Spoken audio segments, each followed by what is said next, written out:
योग क्या है? योग आत्मा से की गई परमात्मा की पूजा है।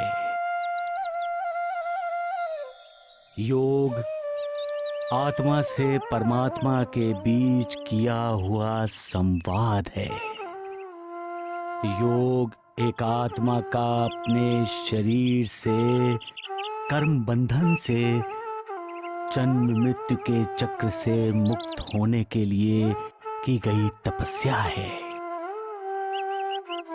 जन्म क्या है? एक आत्मा अपने अच्छे बुरे कर्मों के भोग भोगने के लिए नया शरीर रूपी चोला पहनता है, वो जन्म है। और मृत्यु आत्मा द्वारा शरीर रूपी चोले को त्याग देना मृत्यु है। जन्म और मृत्यु के बीच आत्मा की जो यात्रा है उसे ही जीवन कहा जाता है। मनुष्य जीवन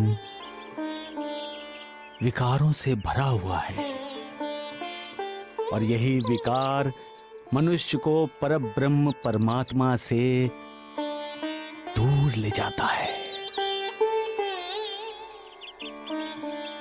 परब्रह्म परमात्मा से नाता जोड़ना है तो ध्यान धारण योग आवश्यक है। परमात्मा ने हमारे शरीर की अद्भुत रचना की है। जो भी कुछ बाहर दिखाई देता है वो सब कुछ हमारे पास है, हमारे शरीर में है। हमारे शरीर में ही ईश्वर ने 7 लोकों की रचना की है।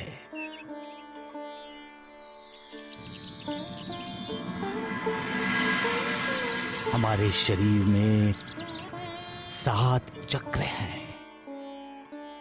हमारे बैठने की जगह मूलाधार चक्र है। नाभि की जगह स्वाधिष्ठान चक्र है। हृदय के पास मणिपुर चक्र है। गले के पास शुद्ध चक्र, भवों के बीच आज्ञा चक्र, कपाल में सहस्त्रार चक्र और उसके ऊपर मुक्ति चक्र। योगी जब ध्यान धारण करता है तब उसका उद्देश्य होता है मुक्ति पाना।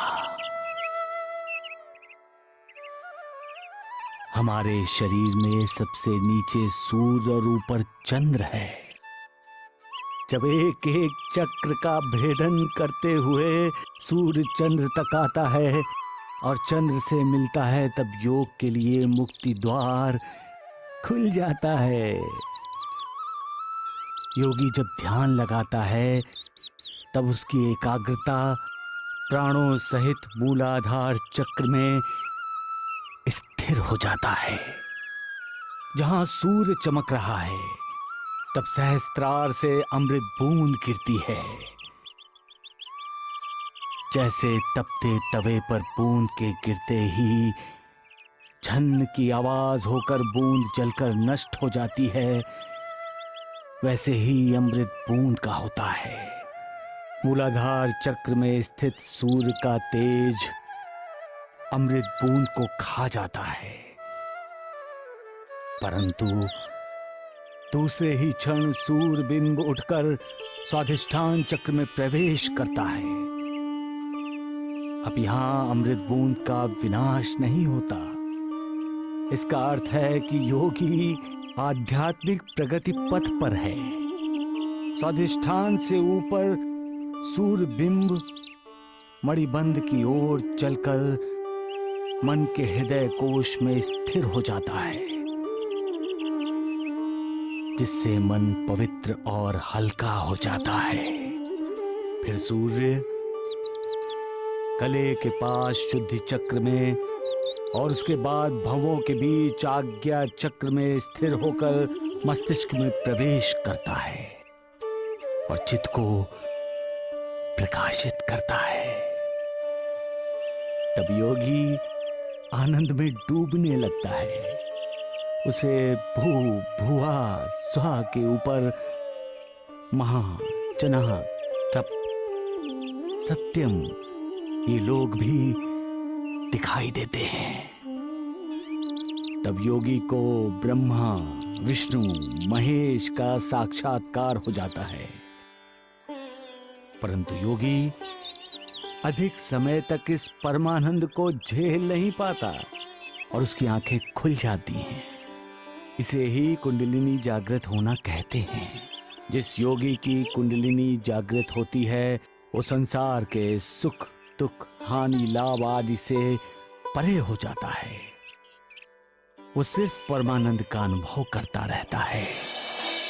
गुरुदेव, परंतु योग से योगी को मुक्ति कैसे मिलती है?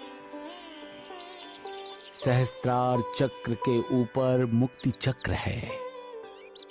जब योगी मुक्ति चक्र का भेदन करता है तब उसे मुक्ति मिलती है। गुरुदेव, आपके आशीर्वाद से मेरे मन को एक अद्भुत शक्ति मिल रही है। अब समाधि लगाते समय तुम्हारा चित्त एकाग्र होगा।